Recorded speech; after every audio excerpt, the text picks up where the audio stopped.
El pecado se paga con la muerte. Muchos han leído esta frase en la Biblia, pero muy pocos han descifrado su significado. Actualmente y desde hace varios años, todo el mundo ha estado escuchando a la fuerza un sermón que bien podría llamarse "Lo que el hombre siembra, eso cosecha". Nada tan extenso y efectivo como la depresión podría haber sido una simple coincidencia. Tras la depresión hubo una causa. Nunca ocurre nada sin una causa. En términos generales, la causa de la depresión puede remontarse directamente al hábito mundial de intentar cosechar sin haber sembrado. Esto no debería interpretarse como que la depresión representa un cultivo al que el mundo se ha visto forzado a cosechar sin haber sembrado. El problema es que el mundo ha sembrado la semilla incorrecta. Cualquier agricultor sabe que no puede plantar cardos y recoger una cosecha de trigo. En el estallido de la Primera Guerra Mundial, la gente empezó a sembrar la semilla de un servicio inadecuado, tanto en calidad como en cantidad. Casi todos se hallaban ocupados con el pasatiempo de intentar conseguir sin dar nada. Estos ejemplos pretenden llamar la atención de aquellos que tienen servicios personales para comercializar a fin de mostrarles que estamos donde estamos y somos los que somos debido a nuestra propia conducta. Si existe un principio de causa y efecto que controla los negocios, la economía y los transportes, es el mismo principio que controla a los individuos y determina su nivel económico. ¿Cuál es su índice de CCE? Las causas del éxito de una comercialización de los servicios efectiva y permanente están completamente descritas. A menos que se estudien, analicen, comprendan y apliquen estas causas, nadie puede comercializar sus servicios de forma efectiva y permanente. Cualquier persona debe ser su propio vendedor de sus servicios personales. La calidad y la cantidad del servicio prestado y el espíritu con que se presta determinan en gran medida el precio y la duración del empleo. Para comercializar los servicios personales de manera efectiva, lo que significa un mercado permanente a un precio satisfactorio y bajo buenas condiciones, uno debe aportar y seguir la fórmula CCE, que significa que la calidad más la cantidad más el espíritu de cooperación adecuado equivale a un arte perfecto de venta del servicio. El lector debe recordar la fórmula CCE, pero tiene que hacer algo más, aplicarla de manera habitual. Vamos a analizar la fórmula para asegurarnos de que comprendemos con exactitud lo que significa. Punto 1. La calidad del servicio debe entenderse como la realización de cada detalle relacionado con nuestro cargo de la mejor manera posible y teniendo siempre en mente el objetivo de ser más eficaces. 2. La cantidad del servicio debería entenderse como el hábito de prestar todo el servicio del que somos capaces en todo momento con el objetivo de incrementar el servicio prestado a medida que desarrollamos una mayor capacidad a través de la práctica y la experiencia. El énfasis recae nuevamente en la palabra hábito. Punto 3. El espíritu del servicio debería comprenderse como el hábito de comportarnos de manera agradable y armoniosa para lograr la cooperación de los socios y los compañeros de trabajo. La adecuación de la calidad y la cantidad del servicio no es suficiente para mantener un mercado permanente de nuestros servicios. Nuestra conducta o el espíritu con el que ofrecemos nuestros servicios es un factor muy determinante tanto del precio que recibimos como de la duración del empleo. Andrew Carnegie destacó este aspecto por encima de los demás en su descripción de los factores que conducían al éxito en la comercialización de los servicios personales. Destacó una y otra vez la necesidad de tener una conducta armoniosa. Hizo hincapié en el hecho de que el que no conservaría a ninguna persona, por muy grande que fuera la cantidad de su trabajo o por muy eficiente que fuera la cantidad de éste, a menos que trabajara con un espíritu de armonía. El señor Carnegie insistía en que las personas debían ser agradables. Para demostrar que valoraba mucho esta cualidad, permitió que muchos hombres que aceptaron estos criterios se hicieran sumamente ricos. Aquellos que no se conformaron tuvieron que ceder su puesto a otras personas. Se ha destacado la importancia de una personalidad agradable porque es un factor que le permite a uno prestar servicios con el espíritu adecuado. Si uno tiene una personalidad que complace y presta servicios con un espíritu de armonía, estas dos virtudes a menudo compensan las deficiencias que puede haber tanto en la calidad como en la cantidad del servicio que presta. Sin embargo, nada puede sustituir con éxito un comportamiento agradable. El valor capital de los propios servicios. La persona cuyos ingresos provienen únicamente de la venta de sus servicios personales no es menos comerciante que la persona que vende bienes de consumo. También debería añadirse que una persona así está sujeta exactamente a las mismas reglas de conducta que un comerciante que vende mercancías. He querido destacar este aspecto porque muchas personas que viven de la venta de sus servicios personales cometen el error de considerarse ajenas a las reglas de conducta y a las responsabilidades que corresponden a los que venden bienes de consumo. La nueva forma de comercializar los servicios ha obligado tanto al empresario como al empleado a formar una alianza con la que ambos toman en consideración los derechos de un tercero, el público al que sirven. Ya ha pasado la época de los que salían a conseguir y se ha sustituido por la de los que salen a ofrecer. Finalmente, han salido a la luz los métodos que utilizaban las empresas, consistentes en ejercer una gran presión, y jamás habrá necesidad de volver a encubrirlos, porque en el futuro los negocios se guiarán por medios que no requieren ninguna presión. El verdadero valor capital de nuestras mentes puede estar determinado por la cantidad de ingresos que podemos producir, comercializando nuestros servicios. Uno puede lograr una estimación adecuada del valor capital de sus servicios si multiplica sus ingresos anuales por 16 y 2/3, ya que es razonable estimar que sus ingresos anuales representan un 6% de su valor capital. El dinero rinde el 6% anual y el dinero no vale más que el cerebro. De hecho, a menudo vale mucho menos. Los cerebros competentes, si se comercializan de forma efectiva, representan un tipo de capital mucho más deseable que el que se necesita para dirigir un negocio de venta de bienes de consumo, porque los cerebros son una clase de capital que no puede perder su valor de manera permanente con la crisis, ni puede robarse o gastarse. Además, el dinero que se necesita para dirigir un negocio tiene tan poco valor como una duna de arena hasta que no se combina con cerebros eficientes. Las 30 causas principales del fracaso. ¿Cuántas de ellas tiene? La mayor tragedia en la vida es la de los hombres y las mujeres que lo intentan seriamente y fracasan. La tragedia se halla en la abrumadora gran mayoría de las personas que fracasan, en comparación con las pocas que logran tener éxito.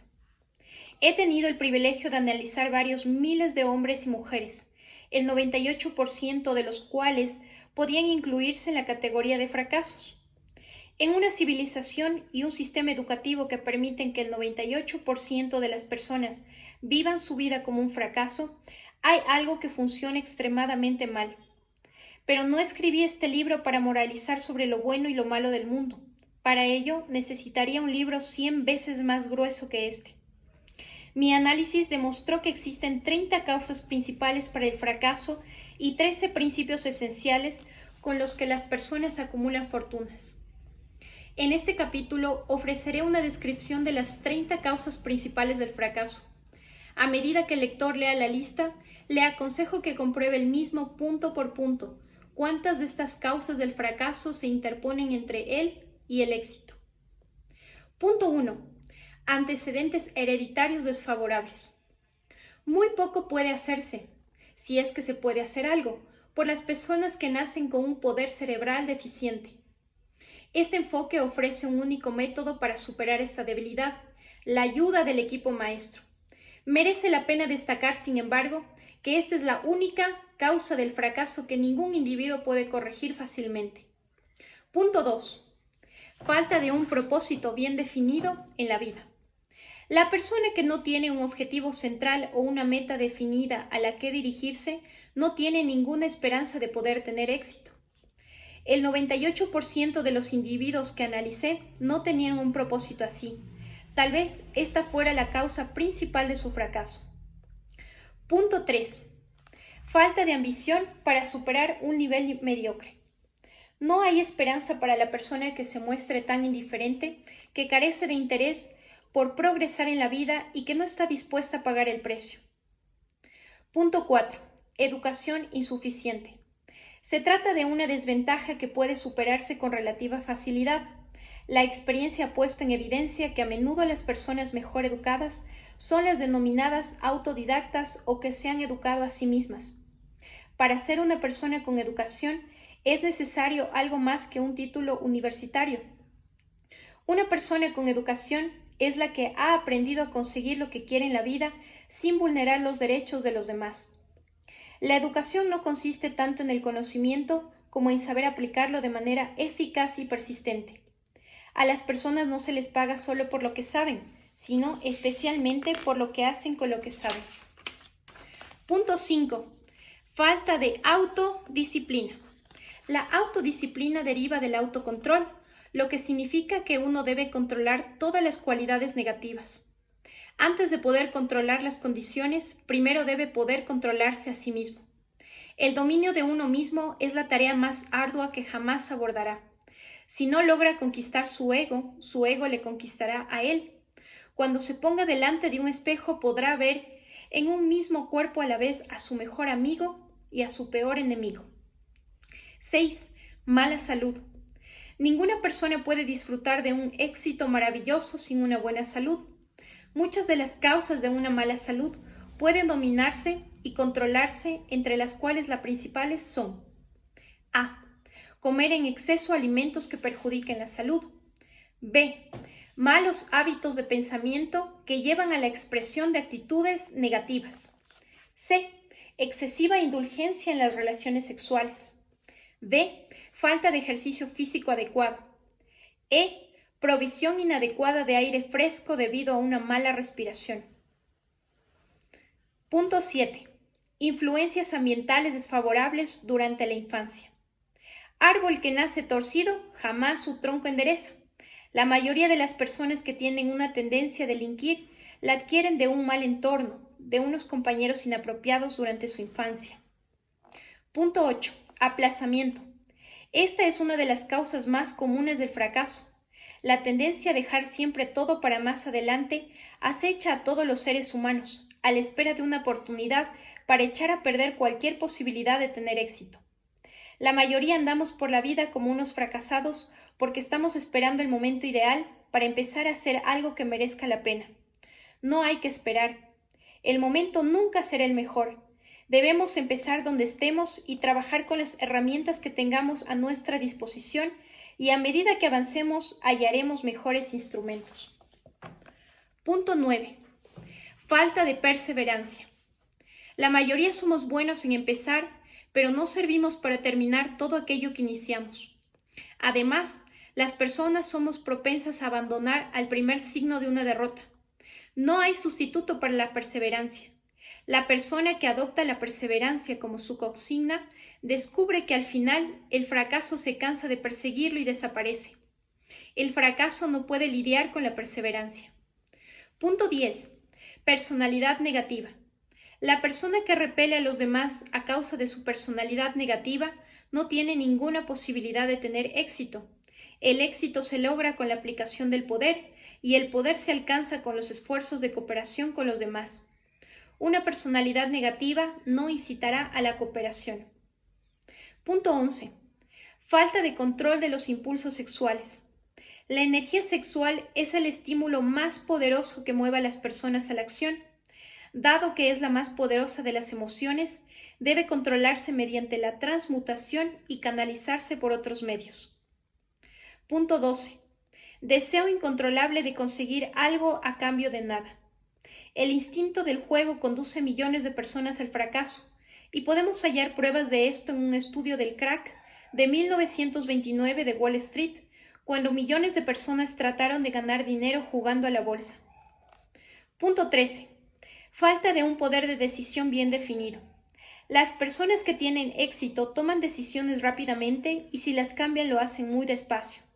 Las personas que fracasan, si llegan a tomar decisiones, lo hacen muy despacio y las cambian con mucha frecuencia y rapidez. La indecisión y la tendencia a dejar las cosas para más adelante son hermanas gemelas, y donde se encuentra una, generalmente también se halla la otra. Debemos terminar con las dos antes de que ellas nos encadenen a la rutina del fracaso. Punto 14. Uno o más de los 6 miedos básicos. En el próximo capítulo se han analizado estos miedos que deben dominarse para poder comercializar nuestros servicios de manera eficaz. Punto 15. Selección desacertada de la pareja. Esta es una de las causas más habituales del fracaso. El matrimonio implica una relación en la que las dos personas tienen un contacto íntimo. A menos que esta relación sea armoniosa, es probable que fracase. Además, será una clase de fracaso caracterizado por la miseria y la infelicidad y acabará destruyendo todo rastro de ambición. Punto 16. Excesiva precaución. La persona que no corre riesgos generalmente tiene que conformarse con lo que le sobra una vez que han elegido los demás. Ser demasiado precavido es tan perjudicial como serlo demasiado poco. Ambos son extremos de los que debemos protegernos. La vida en sí está repleta de riesgos. Punto 17. Selección desacertada de los asociados en los negocios. Esta es una de las causas más comunes del fracaso en los negocios. En la comercialización de los servicios personales, uno debe ir con extrema precaución de seleccionar a un empresario que sea una inspiración para los demás y que sea inteligente y próspero. Tendemos a imitar a aquellos con quienes nos asociamos más estrechamente y por ello debemos seleccionar a un asociado que permanezca y valga la pena emular. 18. Superstición y prejuicios. La superstición es una forma de miedo y también un signo de ignorancia. Las personas que triunfan tienen amplitud de miras y no temen a nada. 19. Selección errónea de una vocación. Ningún individuo puede triunfar si se esfuerza en algo a lo que no le gusta. El paso fundamental en la comercialización de los servicios personales es seleccionar una profesión a la que uno puede entregarse de todo corazón. 20. Falta de concentración de los esfuerzos. Los sábelo-todo rara vez destacan en algo. Uno debe concentrar todos sus esfuerzos en un objetivo principal definido. 21. Hábito de gastar indiscriminadamente. Los derrochadores no pueden tener éxito, básicamente porque siempre viven con temor a la pobreza. Uno debe formarse el hábito de ahorrar sistemáticamente un porcentaje concreto de sus ingresos. Disponer de dinero en el banco les proporciona a las personas una base muy sólida de coraje a la hora de negociar la venta de sus servicios personales. Sin dinero, uno debe aceptar lo que le ofrecen y estar contento con tenerlo. 22. Falta de entusiasmo. Sin entusiasmo uno no puede ser convincente. Además, el entusiasmo es contagioso y la persona que lo tiene bajo control generalmente es acogida en cualquier grupo de personas. 23. Intolerancia. La persona con una mentalidad cerrada sobre cualquier tema rara vez progresa. La intolerancia significa que uno ha dejado de adquirir conocimiento. Las formas de intolerancia más nocivas son las relacionadas con las divergencias de opinión en temas religiosos, étnicos y políticos. 24. Falta de moderación. Las formas más perjudiciales de imperancia están relacionadas con la comida, las bebidas alcohólicas y las actividades sexuales. El abuso de cualquiera de estas es fatídico para el éxito. 25. Incapacidad de cooperar con los demás. Son más las personas que pierden su cargo y las grandes oportunidades de la vida por este defecto que por todas las demás razones combinadas. Es un defecto que ningún empresario ni líder bien informado estará dispuesto a tolerar. 26. Posesión de poder no adquirido mediante los propios esfuerzos. Los hijos y las hijas de hombres ricos y demás personas que heredan dinero que no han ganado ellas mismas. El poder que está en las manos de alguien que no lo ha ido adquiriendo gradualmente es fatídico para el éxito. Las riquezas rápidas son más peligrosas que la pobreza. 27. Deshonestidad inintencionada. No hay un sustituto para la honestidad. Uno puede ser deshonesto temporalmente a causa de circunstancias sobre las que no tiene control y no ocasionar ni sufrir daños permanentes. Pero no hay esperanza para la persona que elige ser deshonesta. Tarde o temprano su conducta le pasará factura y lo pagará con la pérdida de su reputación y tal vez incluso con la pérdida de su libertad. 28. Egotismo y vanidad.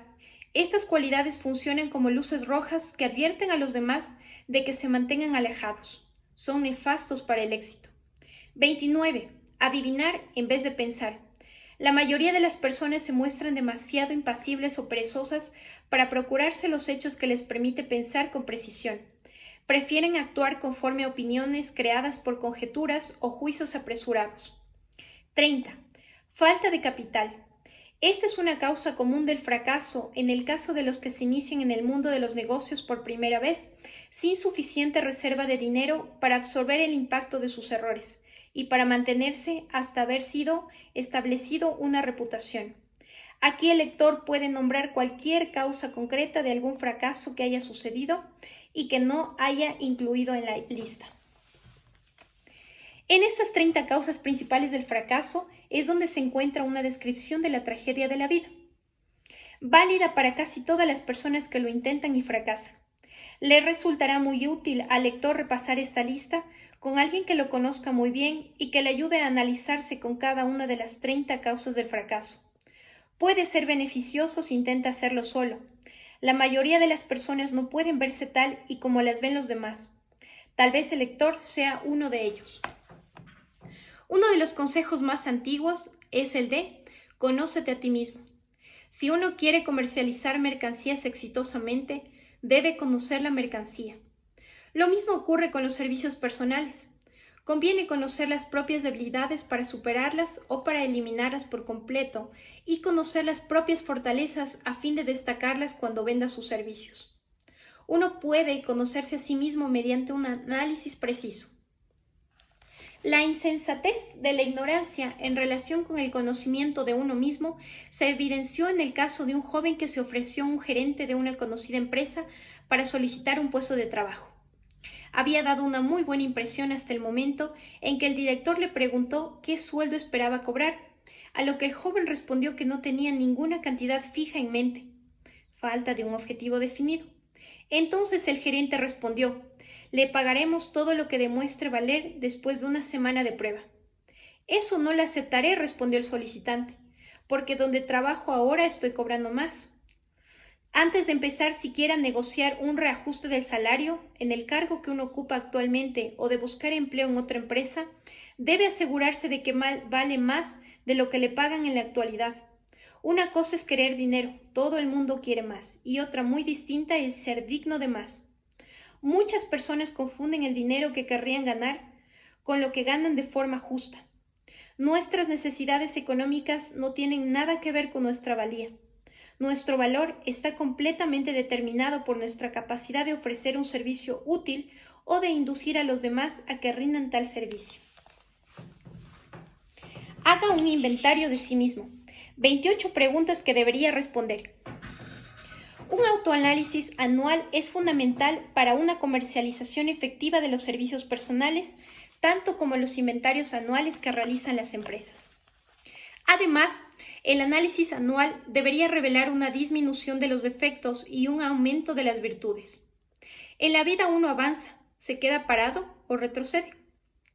Nuestro objetivo debería ser, por supuesto, ir adelante. Un autoanálisis anual revelará qué progreso hemos hecho y, en este caso, en qué proporción.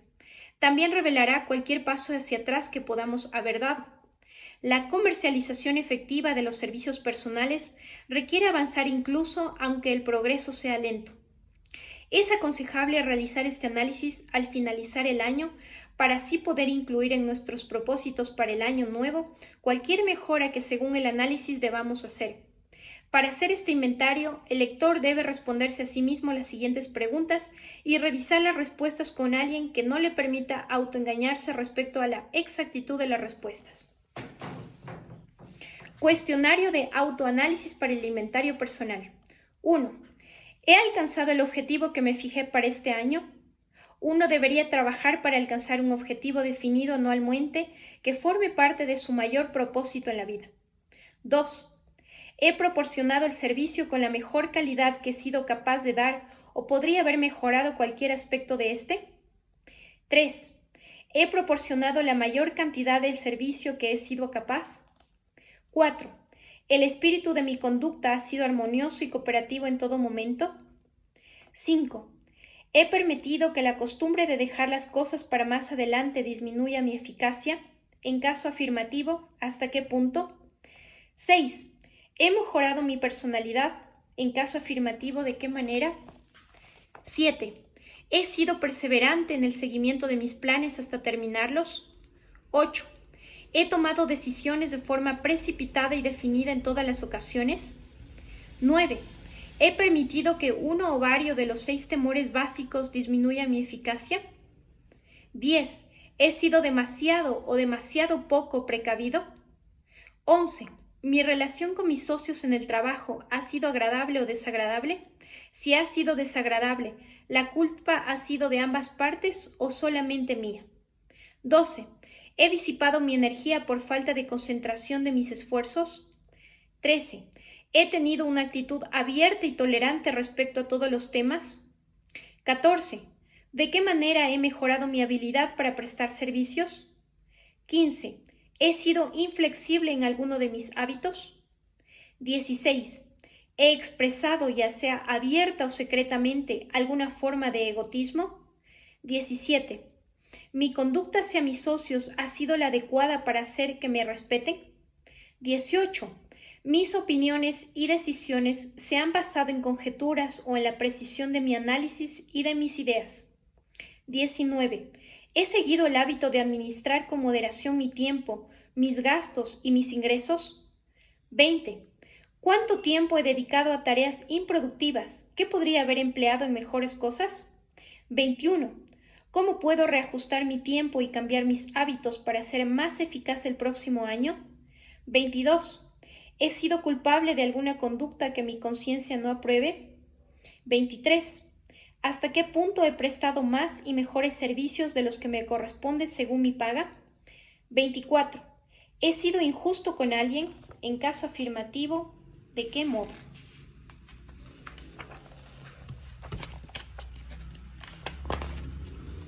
«25.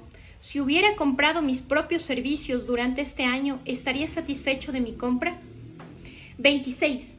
¿Estoy ejerciendo la vocación correcta? En caso negativo, ¿por qué no?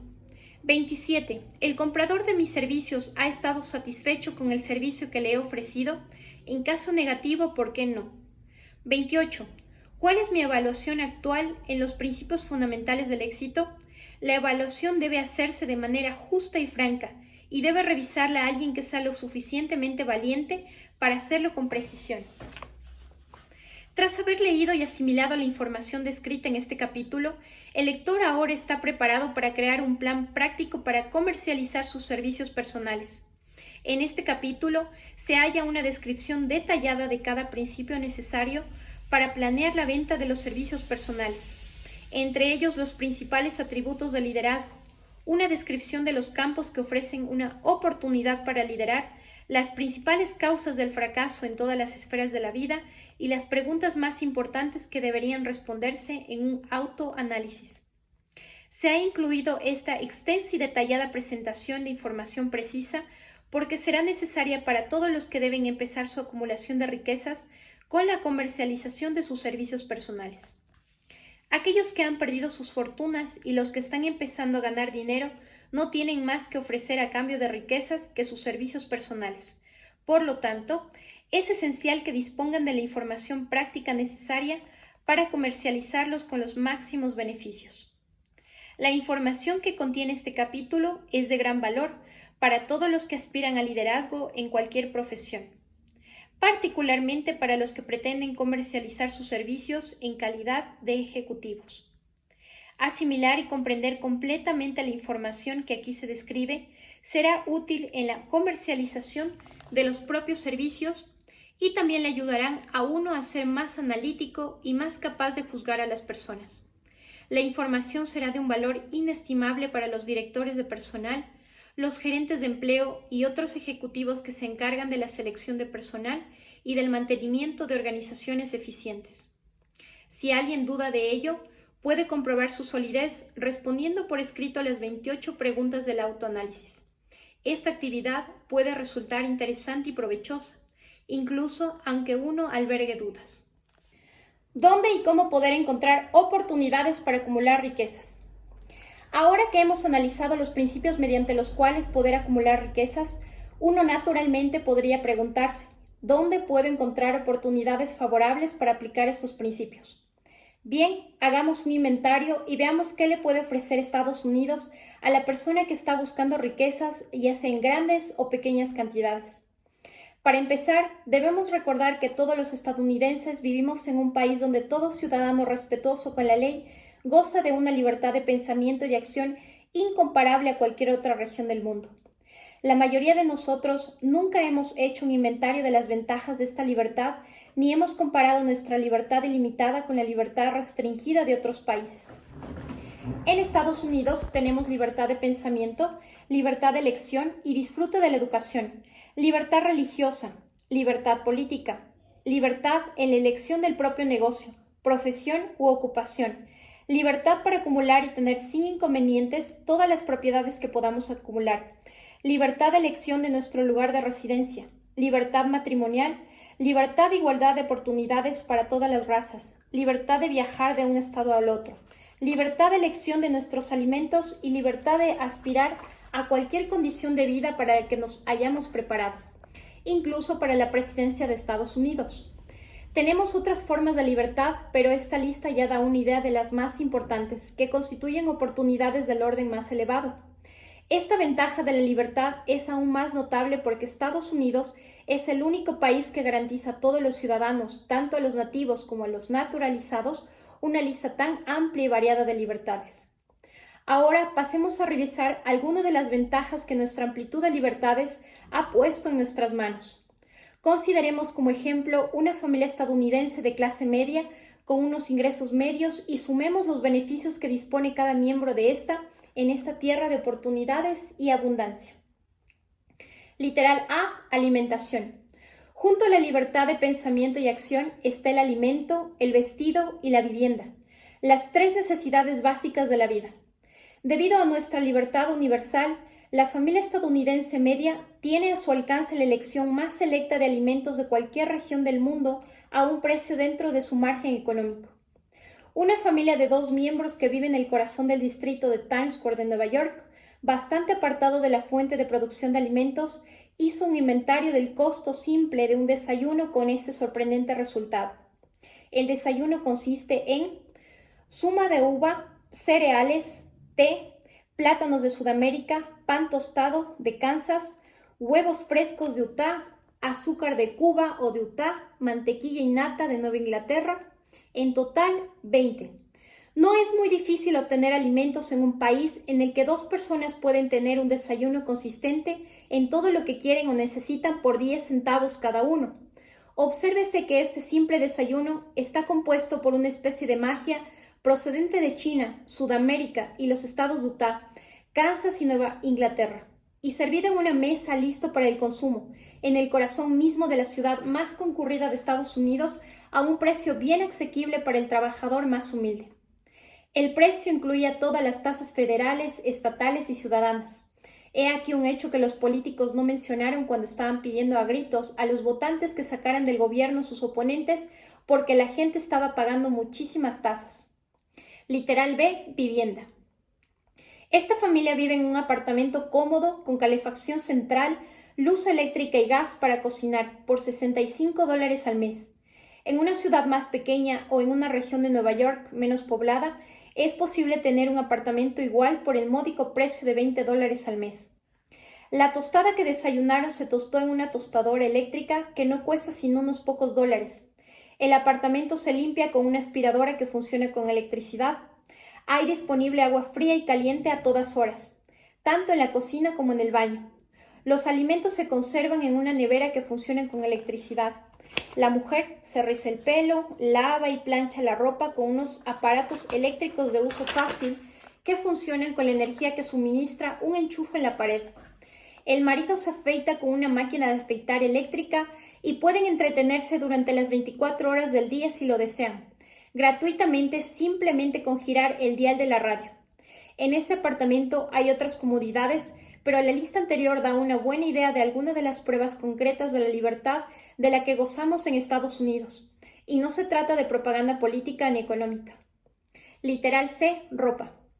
En cualquier parte de Estados Unidos, una mujer con unas necesidades normales puede vestirse muy cómoda e impecablemente por menos de $200 al año, y el hombre corriente por un precio similar o menor. Solo se han mencionado las 3 necesidades básicas de alimentación, ropa y vivienda. El ciudadano corriente estadounidense goza de otros beneficios y ventajas que están a su alcance a cambio de un esfuerzo modesto que no exceden las 8 horas diarias de trabajo. Entre ellos está el privilegio del transporte por automóvil, por medio del cual uno puede ir y venir cuando quiera y a un bajo costo. El estadounidense corriente tiene la seguridad de sus derechos de propiedad que no tienen parangón en ningún otro país del mundo. Puede poner su excedente de dinero en un banco con la garantía de que su gobierno lo protegerá y estará de su parte si el banco quiebra. Si un ciudadano estadounidense quiere viajar de un estado a otro, no necesita pasaporte ni el permiso de nadie. Puede ir y volver cuando le apetezca. Además, puede viajar en tren, en su coche, en autobús, en avión o en barco, según se lo permita su cartera. En Alemania, Rusia, Italia y la mayoría de los países de Europa y Oriente, las personas no pueden viajar con tanta libertad y de forma tan económica. El milagro que ha proporcionado estas ventajas. Con frecuencia oímos a los políticos que proclaman la libertad de Estados Unidos cuando buscan votos, pero rara vez dedican el tiempo ni el suficiente esfuerzo a analizar el origen de la naturaleza de esta libertad. Dado que no tengo ningún interés egoísta o segundas intenciones y tampoco guardo rencores, tengo el privilegio de realizar un análisis de este algo misterioso, abstracto y ampliamente malinterpretado que le da a todo ciudadano de Estados Unidos más beneficios, oportunidades de acumular riquezas y libertades de toda naturaleza de los que puede encontrar en cualquier otro país.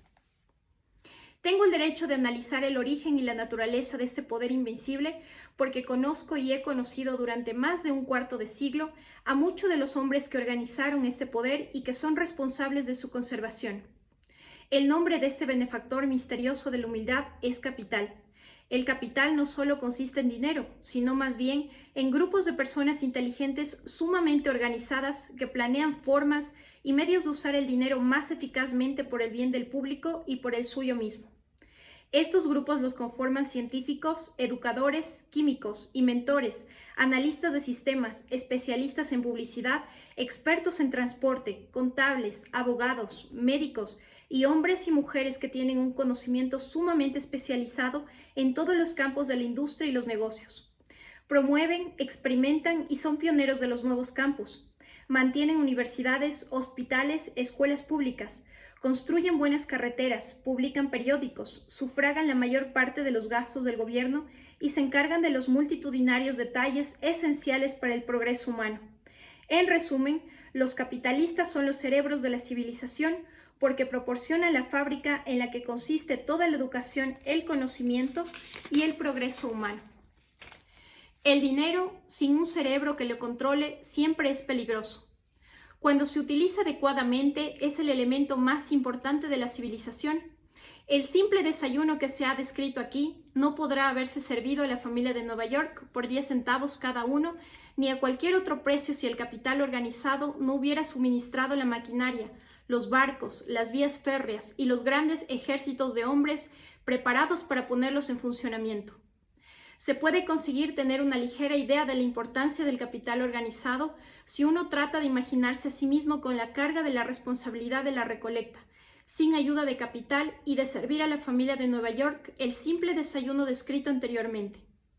Para conseguir el té tendría que viajar a China o a la India, 2 países que están muy lejos de Estados Unidos.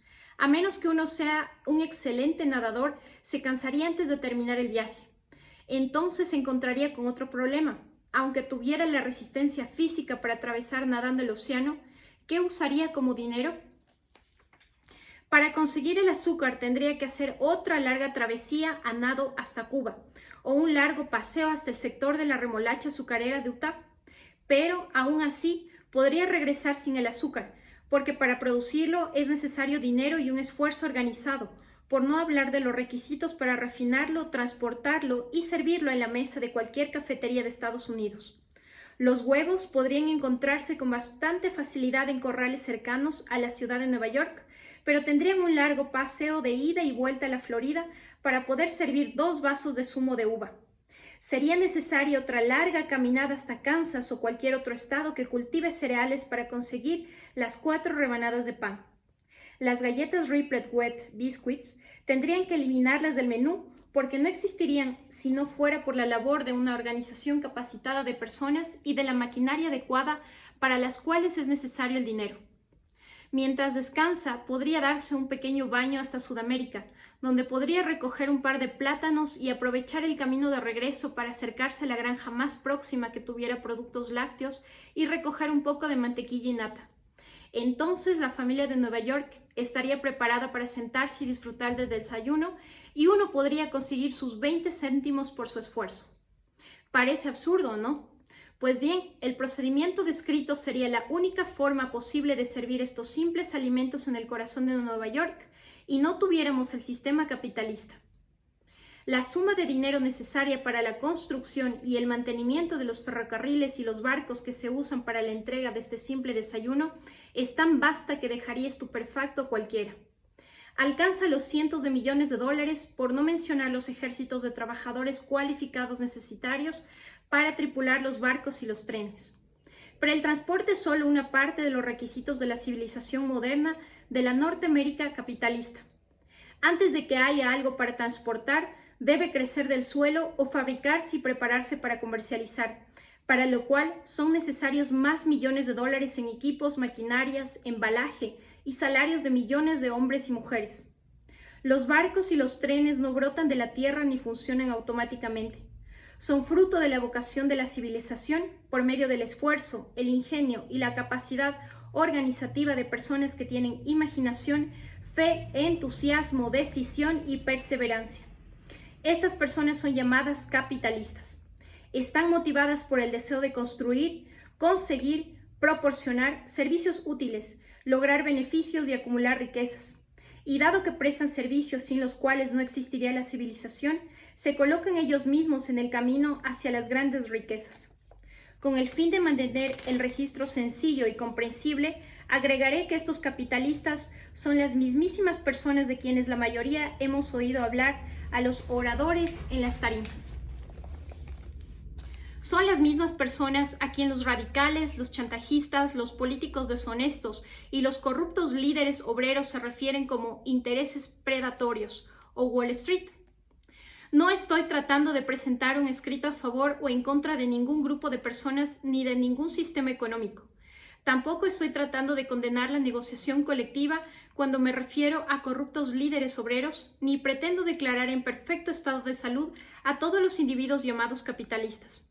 El propósito de este libro, un propósito al que me he entregado fielmente durante más de un cuarto de siglo, es presentar a todos los que quieran conocerla, la filosofía más fiable a través de la que los individuos pueden acumular la cantidad de riquezas que deseen. He analizado aquí las ventajas económicas del sistema capitalista con el doble propósito de demostrar: 1. Que todos los que buscan riquezas deben conocer y adaptarse al sistema que controla toda aproximación a las fortunas, ya sean grandes o pequeñas. 2. Presentar la cara opuesta de la imagen que dan los políticos y los demagogos que oscurecen deliberadamente los asuntos que plantean al hablar del capital organizado como si fuera algo venenoso. Estados Unidos es un país capitalista que se desarrolló gracias al uso del capital y nosotros que exigimos el derecho a compartir los beneficios de la libertad y la oportunidad y que buscamos acumular riquezas también debemos saber que ni las riquezas ni las oportunidades estarían a nuestro alcance sin el capital organizado que nos hubiera proporcionado estos beneficios. Durante más de 20 años ha sido un pasatiempo un tanto popular y creciente para los radicales, los políticos interesados, los chantajistas, los líderes obreros corruptos y de vez en cuando para los líderes religiosos disparar al azar a Wall Street, los cambistas y las grandes empresas.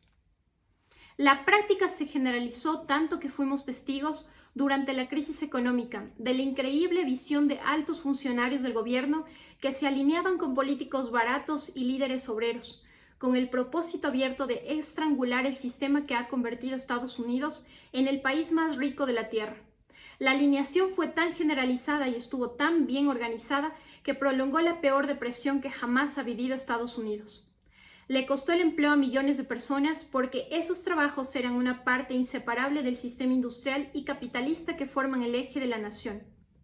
Durante esta inusual alineación de funcionarios e individuos interesados que estaban tratando de beneficiarse al declarar guerra a muerte, el sistema industrial estadounidense, un cierto tipo de líder obrero, unió sus fuerzas con los políticos y ofreció dar sus votos a cambio de una legislación que permitiera a los hombres quitarles las riquezas a la industria por medio de fuerzas organizadas de números, en lugar de proponer un método mejor que ofreciera un día de trabajo justo por una paga diaria justa.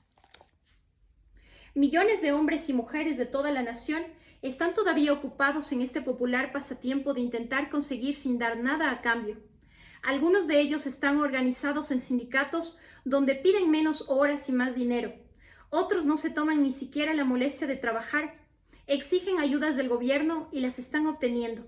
Dejar en clara su idea acerca de sus derechos de libertad en la ciudad de Nueva York, donde un grupo de beneficiarios de ayudas se quejó violentamente al jefe de la oficina de correos porque uno de sus trabajadores lo había despertado a las 7:30 de la mañana para entregarle los cheques de las ayudas gubernamentales. Exigían que se retrasara la hora de entrega a las 10 de la mañana. Si el lector es uno de los que creen que las riquezas se pueden acumular con la simple acción de personas que se organizan en grupos y exigen más dinero a cambio de menos servicio, si es uno de los que exige ayudas del gobierno a condición de que no los vayan a molestar temprano para entregarle el dinero, si es uno de los que creen en vender sus votos a los políticos a cambio de que aprueben las leyes que les permita saltar la tesorería pública, entonces podrá permanecer en su creencia tranquilamente, con cierta seguridad de que nadie lo molestará, porque estamos en un país libre donde todo individuo puede pensar lo que le apetezca, donde casi todos pueden vivir con muy poco esfuerzo, donde muchos pueden vivir sin hacer ningún tipo de trabajo. Sin embargo, debería saber toda la verdad respecto a esta libertad de la que tantas personas se jactan y tan pocas comprenden. Por muy magnífica que sea, por mucho que tenga un gran alcance y por muchos privilegios que proporcione, no da ni puede dar riqueza sin ningún esfuerzo. Solo existe un método fiable de acumular y tener riquezas legalmente, y se trata de proporcionar servicios útiles. Nunca se ha creado un sistema por el cual las personas pueden adquirir legalmente riquezas por la mera fuerza de los números y sin dar a cambio un valor similar en una u otra forma. Hay un principio que se conoce como la ley de la economía. Es más que una teoría, es una ley que nadie puede eludir. Aconsejo anotar el nombre del principio y recordarlo porque es mucho más poderoso que todos los políticos y toda la maquinaria política. Está más allá del control de todos los sindicatos. Ningún chantajista ni líder autoproclamado de ninguna esfera social puede influirle ni sobornarlo. Además, es un ojo que todo lo ve y un sistema perfecto de contabilidad que mantiene un registro preciso de las transacciones de todo ser humano que esté ocupado en el negocio de intentar ganar sin ofrecer nada a cambio. Tarde o temprano sus revisores de cuentas volverán en sí, examinarán los historiales de los individuos y exigirán una contabilización. Wall Street, las grandes empresas, los intereses capitales predatorios o cualquier nombre que uno escoja para nombrar al sistema que ha dado libertad a Estados Unidos, representa un grupo de personas que comprenden, respetan y se adaptan a esta poderosa ley de la economía. Su mantenimiento financiero depende de su respeto por esta ley. A la mayoría de las personas que viven en Estados Unidos les gusta el país, su sistema capitalista y todo lo que tiene. Debo confesar que no conozco un país mejor en el que uno pueda encontrar mejores oportunidades para acumular riquezas. A juzgar por sus actos y hazañas, hay algunas personas a las que no les gusta este país. Por supuesto, ese es su privilegio. Si no les gusta este país, su sistema capitalista y sus ilimitadas oportunidades tienen el privilegio de poder irse. Siempre hay otros países como Alemania, Rusia e Italia donde uno puede probar a disfrutar la libertad y acumular riqueza siempre que no sea demasiado exigente. Estados Unidos proporciona toda la libertad y las oportunidades de acumular riquezas que cualquier persona honesta puede requerir.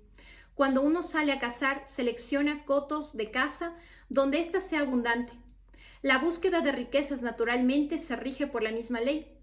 Si uno está buscando riquezas, no debe pasar por alto las posibilidades de un país cuyos ciudadanos no son tan ricos que las mujeres se gastan más de 200 millones de dólares anuales en pintalabios, colorete y cosméticos. Quien está buscando riquezas debe pensarlo 2 veces antes de intentar destruir el sistema capitalista de un país cuyos ciudadanos gastan más de 50 millones de dólares anualmente en tarjetas de felicitación con las que expresar su aprecio por la libertad. Si está buscando dinero, debe considerar detenidamente un país que gasta cientos de millones de dólares al año en cigarrillos y en el que la mayor parte de los ingresos solo pertenece a las 4 compañías más grandes que se encargan de suministrar este creador nacional de despreocupación y tranquilidad. Sin falta, debe tener absoluta consideración por un país cuyos habitantes se gastan año más de 15 millones de dólares por el privilegio de ir al cine y gastan unos pocos millones más en licores, narcóticos y otros refrescos y bebidas alcohólicas menos potentes. No tenga demasiada prisa en salir de un país cuya gente está dispuesta e incluso ansiosa por dar millones de dólares anualmente para ver partidos de fútbol, de béisbol y de boxeo profesional. Y sin falta permanezca fiel a un país cuyos habitantes gastan más de $1 millón al año en chicles y otro millón más en maquinillas de afeitar. Debe recordar también que este no es sino el principio de las fuentes disponibles para acumular riquezas. Solo se han mencionado algunos de los lujos y objetos no esenciales, pero recuerde que el negocio de producir, transportar y comercializar estas pocas mercancías dan un empleo regular a muchos millones de hombres y mujeres que reciben a cambio de sus servicios muchos millones de dólares al mes y se lo gastan libremente tanto en lujos como en necesidades. Sobre todo, recuerde que tras todo este intercambio de mercancías y servicios personales pueden encontrarse abundantes oportunidades para acumular riquezas. Los estadounidenses contamos con la ayuda de nuestra libertad. Nada puede detenerle, ni a usted ni a nadie, para que no se comprometa con el esfuerzo necesario para sacar adelante estos negocios. Si uno tiene un talento, una formación o una experiencia superior, puede acumular riquezas en grandes cantidades. Aquellos no tan afortunados pueden acumular cantidades menores. Cualquiera puede ganarse la vida a cambio de una cantidad de trabajo muy simbólica. De modo que, ya lo saben, la oportunidad ha desplegado sus mercancías ante nosotros. Uno puede acercarse al mostrador, seleccionar lo que quiere, crear su plan, ponerlo en acción y seguirlo con perseverancia. La Norteamérica capitalista hará el resto. Puede confiar mucho en ello. La Norteamérica capitalista asegura a toda persona la oportunidad de rendir servicios útiles y recoger riquezas proporcionales al valor del servicio. El sistema no le niega a nadie este derecho, pero no puede prometer algo a cambio de nada, porque el sistema por sí solo está controlado inexorablemente por la ley de la economía, que ni reconoce ni tolera ganar sin dar nada. La ley de la economía fue aprobada por la naturaleza. No hay ninguna Corte Suprema a la que puedan apelar los infractores de esta ley. La ley concede penalizaciones por su infracción y recompensas adecuadas por su cumplimiento sin la interferencia ni la posibilidad de interferencia de ningún ser humano. La ley no puede revocarse. Está tan asentada como las estrellas en los cielos y está sujeta y forma parte del mismo sistema que controla las estrellas. ¿Puede uno negarse a adaptarse a la ley de la economía? Por supuesto. Es un país libre donde todos los seres humanos han nacido con los mismos derechos, entre ellos el privilegio de ignorar la ley de la economía. ¿Qué ocurre entonces? Nada ocurre hasta que un gran número de personas una sus fuerzas con la intención declarada de ignorar la ley y conseguir lo que quiera por la fuerza. Entonces aparece el dictador con un pelotón de fusilamiento bien organizado y con ametralladoras. En Estados Unidos todavía no hemos llegado a este punto, pero hemos oído todo lo que queremos saber acerca de cómo funciona el sistema. Quizás somos lo suficientemente afortunados como para no exigir un conocimiento de primera mano de una realidad tan terrible. Sin duda, preferimos seguir con nuestra libertad de expresión, libertad de actuar y libertad de proporcionar un servicio útil a cambio de riquezas. La práctica de algunos políticos de abastecer a hombres y mujeres con el privilegio de asaltar la tesorería pública a cambio de unos votos a veces conlleva su elección, pero del mismo modo que la noche sigue al día, al final llega la recompensa, cuando cada penique mal utilizado debe devolverse con un interés compuesto.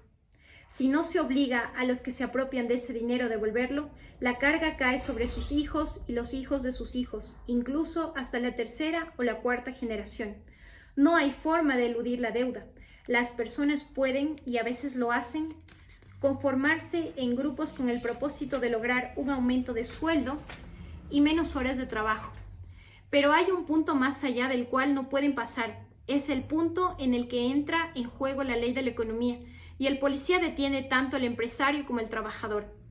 Durante 6 años, desde 1929 hasta 1935, casi todos los estadounidenses, ricos o pobres, pudieron ver cómo el viejo mundo de la economía entregaba al policía todos los negocios, industrias y bancos.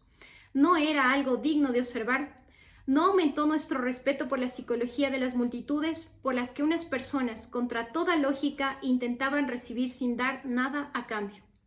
Los que vivimos aquellos 6 años desalentadores, cuando el miedo estaba al mando y la fe por los suelos, no podemos olvidar las implacables exigencias de la ley de la economía, a los ricos y a los pobres, los débiles y los fuertes, los viejos y los jóvenes. No deseamos volver a pasar por una experiencia así. Estas observaciones no se basan en una experiencia efímera, son el resultado de 25 años de un análisis detallado de los métodos utilizados tanto para las personas más prósperas como para las menos afortunadas de Estados Unidos.